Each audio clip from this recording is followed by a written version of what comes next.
Hi guys! Welcome back to my channel, Aling Tindara Vlogs!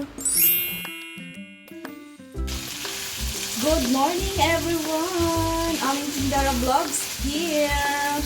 So for today's video, naggisa-gisa lang ako ng pork chop na ginupit-gupit ko na siya ng pahaba, sibuyas, kamatis, bawang, pinalambot ko na. So eto na.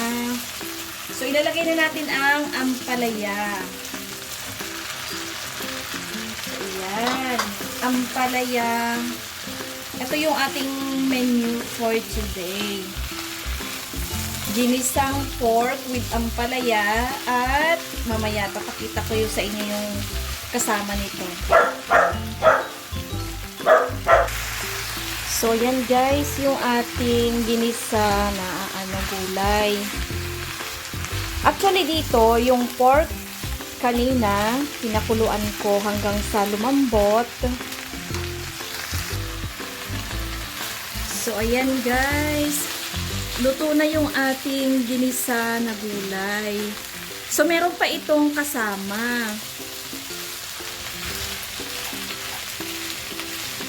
So, ayan guys. Yung kanina, sinabi ko nga, yung pork, actually, ang part ng pork ay yung pork chop. Pinakuluan ko na siya hanggang sa lumambot and then hinayaan ko siyang magputok-putok, yung kusa na siyang naghihiwalay yung yung mantika niya. So yung mantika niya, so andito pa din, yun yung pinanggisa ko na ng sibuyas, bawang, kamatis at saka itong ampalaya. So meron ako dito pinakuluang ito, tingnan nyo guys. Meron ako dito pinakuluang Baguio beans. Sa amin, ang tawag namin dyan ay Baguio beans. Pero ang totoo niyan, white beans. Ayan guys. Karamihan sa atin guys, diba sanay tayo magpakulo ng munggo.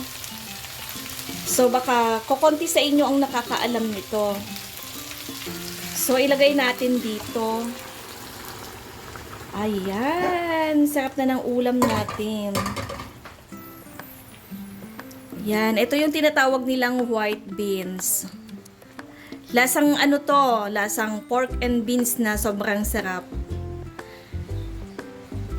Di ba sanay tayo, pag every Friday, nagpapakulo tayo ng munggo, sa akin ay eto naman white beans ang madalas kong lutuin. Actually, mas masarap to guys. Sa mga hindi pa nakapag-try, i-try ninyo. Madali lang din naman siyang lutuin. Para ka lang din nagpapakulo ng munggo. And then, lagyan na natin siya ng asin. Yan. Eto, may kapiraso tayong asin dito. Pampalasa natin yan. Haluan din natin siya ng paminta. Para yung ating niluluto ay medyo maanghang. Yung anghang nito na manggagaling sa ating paminta.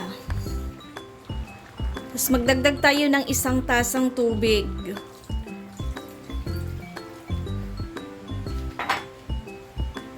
Tapos haluin. Yan. Tapos takpan natin para kumulo. Pagkakulo niyan guys ay okay na yan. So, habang hinihintay natin kumulo ang ating niluluto, magsha-shoutout muna ako. Shoutout kay Maisa ni Insoy, Rebis Duck Vlog, Presi Stabilio, Loves TV. Shoutout din sa aking mga channel members, sa mga super thanks na legit. Sa mga bagong subscribers, datihang subscribers, mga silent viewers, alam nyo guys, sobrang appreciated ko kayong lahat. Tsaka kahit sa mga baguhang nagsusubscribe, sa mga baguhang silent viewers, sobrang appreciated ko kayo. Kahit hindi ko kayo nakikita or hindi ko kayo mga kakilala. So, salamat guys kasi alam nyo yung mga support na ibinibigay nyo sa aking channel. Sobrang appreciated ko kayo. Si Bicolano in Quebec. Yan, thank you so much. Aliyah in Japan, thank you.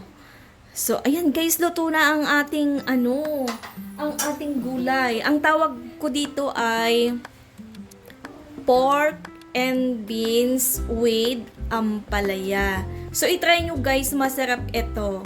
So, ayan oh, di ba? Yung sabaw niya sobrang malasang malasa. Look guys, yung sabaw niya. Oh, ayan, okay na to. Okay na to. Hindi ko maikuskus kasi nga baka masira yung ating pan. Actually yung mag-thank you pala ako guys. Etong pan na to ay regalo ko ito nung Pasko. Binigay sa akin nung Pasko. So shout out Engineer Joanne sa pamasko mo sa akin na pan. Sobrang malaking pakinabang. Ito yung hindi ginagamitan ng mantika. So yan guys, luto na. Salamat sa mga nanonood at saka sa mga hindi pa nakapag-subscribe kay Aling Sindera Vlogs, please like, comment, and subscribe. Paki-bell all para ma-notify ka sa susunod kong upload.